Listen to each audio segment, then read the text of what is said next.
David Evans asked me to talk to you this evening just about trust and data and how they're related, and how we need to think about trust. What does trust work? How does trust work through society? Because it's a kind of a social lubricant and a social glue at the same time. It's sort of hard to imagine how something can be a lubricant and a glue simultaneously. It's a really mysterious and interesting social force, which is why I like to look at it. So I'm going to start off just talking about trust as a phenomenon, as a social phenomenon. So I'm not going to tell you anything you don't know, because of course you all know about trust. You all trust people yourselves.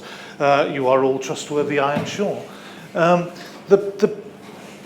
The key thing about trust is it's a relation. It's a two-person relation. It connects people. It's a bridge between people. So if I trust David, that's a bridge between us. It's a connection. And trust, though, makes no sense whatever without a prior concept, which is trustworthiness, right? Which is really fundamental.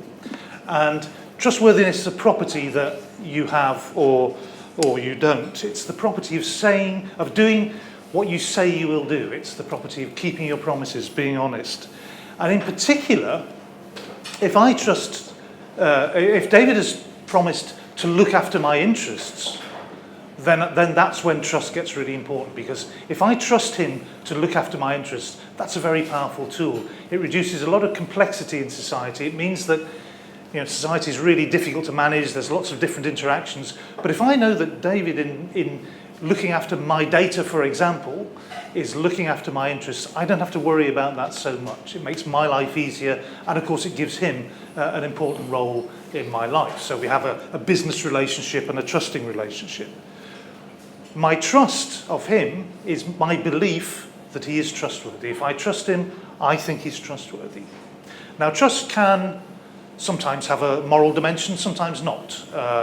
It can vary, but obviously our moral relationships are really mediated through trust. But the core of trust is expectation, right? David's got to behave in a way that he conforms to my expectations, otherwise my trust isn't going to work. It makes no sense. However morally we talk about trust, the key thing is expectation, because it makes no sense to say something like, I trust you with my kids. Of course, I expect you to abuse them, but I trust you with them anyway. That's just idiotic, right?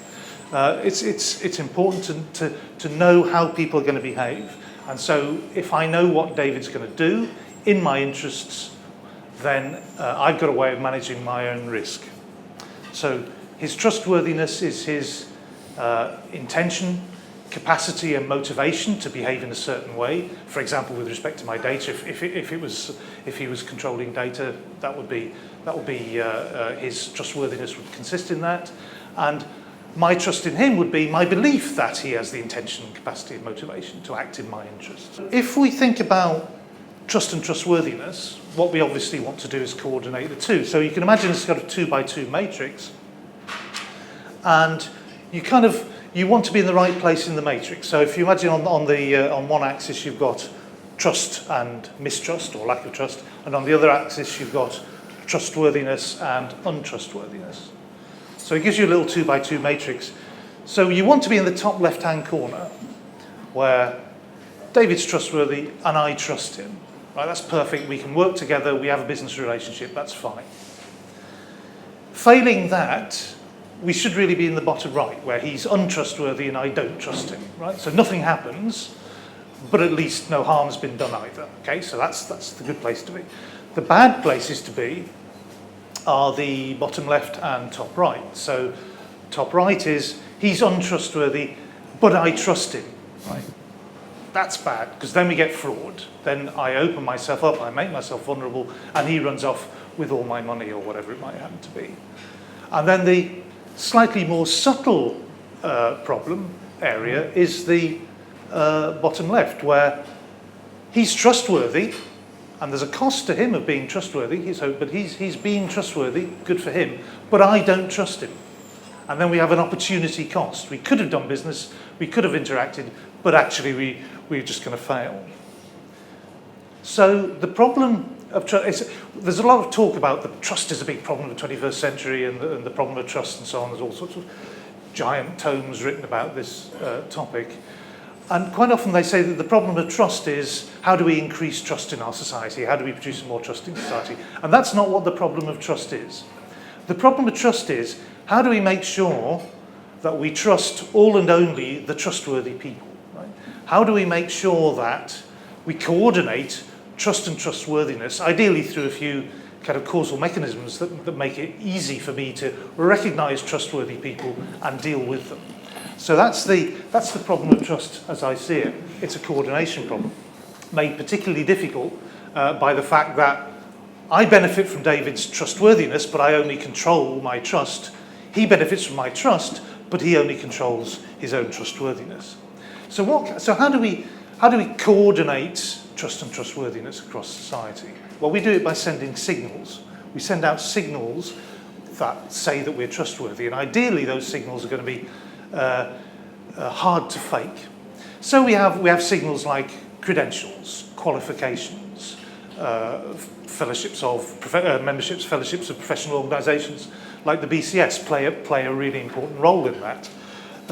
We have reputations which we manage and publicise and so on. So reputation is very important, and we do other things. We make costly commitments. We can say things like, if you're not satisfied, I'll give you all your money back. Right? That's a costly commitment, and if you believe that, then that's good reason to think that I'm being trustworthy. There used to be a lot of work going on in criminology about why in prisons gangs split up on racial lines. No one really knew, and then suddenly someone twigged that actually in the middle of a prison riot, when everyone's wearing the same clothes and everyone's beating the hell out of each other, the colour of someone's skin is probably the only signal that you can send out that's really hard to fake. But the trouble with any kind of signal system is you can fake the signal. At some level, signals can be faked. So lots of things can go wrong with trust and trustworthiness. Now, there's obvious ones like David is untrustworthy. He sends the wrong signals out. He fools me, right? That can go wrong in a trusting relationship. It may be that I'm just cynical and I don't believe him. That's another thing that go wrong. Or I can be too trusting and I can just trust too many people for the wrong reasons. So there's all those miscoordination that can go on. But the really important thing, the thing that often happens in business, and certainly in the data business, is that what counts is, we were talking earlier, what counts is my expectations of what David is promising to do. David and I have to communicate in order for me to understand what he's going to do. And I might simply fail to understand what he intends to do. And he may understand what I expect of him. So it could just be that I misunderstand the proposition, or I don't read his privacy policy. I just click the yes button and I don't actually read it. And if I did read it, I wouldn't understand it because it's too technical. So David's promise to me might be a really complex, technical, legalistic thing, and I might be thinking in completely different terms about him looking after my data, him looking after my interests, him providing me services that I want. His take on that might be he just sends me a better class of spam, and we kind of get a miscommunication there because my expectations are not the same as his. He may not actually he may fail to take into account what I'm expecting of the interaction at all. And one reason for that, of course, is that I may just lack the digital literacy to understand what it means, for example, for David to send my data to a third party. Yeah? I just may not know what goes into that. I mean, it may not occur to me that there might be 100,000 third parties that my data gets sent to. And then I might get a shock when I discover that's the case. Right? Now, David could have represented his data handling practices completely straightforwardly and honestly, but I've just not understood the detail of what that would actually mean. Another kind of miscommunication is that David's promised to act in my interests. But I may not. But I may define my interests very differently from him. Part of my My understanding of my interests might be very kind of visceral, very instinctive. David might have a much more instrumental idea of what my interests are. And again, we fail to communicate. So when he thinks he's acting in my interest, behaving completely honestly and in a trustworthy way as he sees it, he's not behaving in a trustworthy way as I see it. And it's that kind of failure of communication, which ultimately comes down to a lack of dialogue or meaningful dialogue between us, that causes most of the failures of trust across all sorts of business contexts. It's because David would have an organisation-centric view, and I, being the user, have a user-centric view. And those two views may not always coincide. And that kind of matters, right? I mean, it happens to be true that people will give their data away by the shovel load without thinking too much about it. And a whole business has been built on the back of that. But that may not last forever. Because trust quite often depends on reciprocal arrangements. So I just want to highlight a bit of research that I did, or some colleagues of mine did with sort of minimal contribution from me. We looked at people's practices when they give data to social media companies. And we asked them, because all social media companies have these terms and conditions saying you will tell the truth, won't you? And you will only use one identity, won't you? And we suspected that wasn't true. We did a survey, discovered that most people admit to lying to social media companies at least some of the time. And what was interesting was kind of the reasons they have for doing it. And there's lots of reasons. Lots of people try and make themselves look more interesting than they are. A lot of people try and make themselves look less interesting than they are. They play down their diseases so as not to worry their mothers. A lot of people try and conform. A lot of women, for example, online pretend to be men because they think that no one will listen to them if they're women, but they will be taken seriously if people believe they're men. Some people just want to make jokes, but the key thing is a lot of people lie to protect their privacy. We've got a lot of sort of quotes. One guy said, on fetish sites, I will lie about my birthday, displacing my age, and my hometown, making my identity there harder to connect to my real identity. And someone else says, I never lie, I just don't tell as much of the truth as I probably should. It's more just withholding information that would reveal my identity. Some people actually get quite radical, so quotes is, whenever my real name is not required, I give a false name.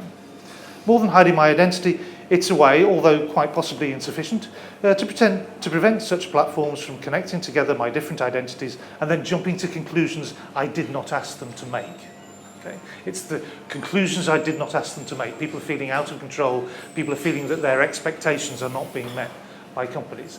I've discovered actually it's quite fun because no one takes any notice of your the Mr. or Miss, whether you're Mr. or Mrs. or Doctor or Professor or whatever at the front of your name. I like to put things like the Reverend or the Colonel Kieron O'Hara. So the TV license company thinks that I'm the Right Honourable Kieron O'Hara, for example. And that's actually quite fun because that affects nobody. And it's quite, but the point is, the main point is that as people do or don't trust the context, they will alter the quality of their data. And so that means that the data we get to work with is, of course, less good, tells us less. But the flip side of that is that people are gathering data about themselves all the time, via their smartphones, via devices like Fitbits and so on, which they are very keen to share. People love sharing data, as a matter of fact. So the trusting relationship ought to be key to unlocking the value of that immense amount of data that people are collecting about themselves, this really fine-grained data. Trust can't be manufactured. There's no algorithm for producing trust. It can't be done. It's not very predictable. You could behave perfectly well for ages and no one trusts you at all. Equally, you could behave very, very badly and obviously very badly, and it could be discovered that you're behaving badly and you don't lose trust either. It's a bizarre world in which the behaviour is very stochastic. Trust, it's certainly not always fair. You can certainly try very hard and be extremely honest and get very little out of it. So you can't guarantee to produce trust. What you can do is make trust more likely to happen.